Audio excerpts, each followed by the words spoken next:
Welcome to the Floral POS. In this how-to video, we're going to show you how to use our new address autocomplete using Google's search APIs. Let's get started. So anywhere inside the Floral POS that you have an address, it'll actually allow you to start typing in autocomplete. Let me show what I mean. So we click on delivery right now in our recipient area here. Start typing in 12781. It'll automatically autocomplete based on your location. So Swift Mills is what I was looking for. Select it and it drops in.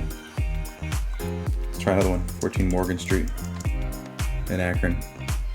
That easy. And it's kind of neat. It uses Google's search APIs and it grabs that relevant data. So it's inside of our delivery screen, inside of our pickup screen as well.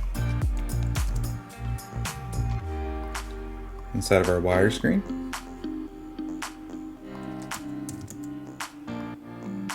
Also, it's inside of your customer admin screen. When you're actually looking for a customer in here, it'll show up.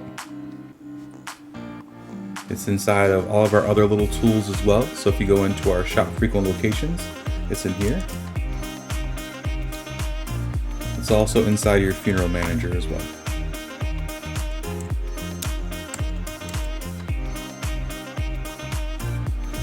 So yeah, we made this available everywhere you can think of, except right now we do not have it in the customer recipients, just because of the fact that you already have it here and you save your recipients automatically save when you save an order, and it's just part of the situation. If you guys decide that you do want it here, we can add it down the road, but that's basically it. So everywhere you have an address except for recipients right now has the auto search suggestion auto completes from Google Search APIs, which is pretty cool.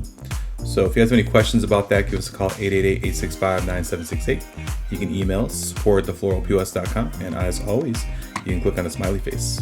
And we'll see you guys in the next video.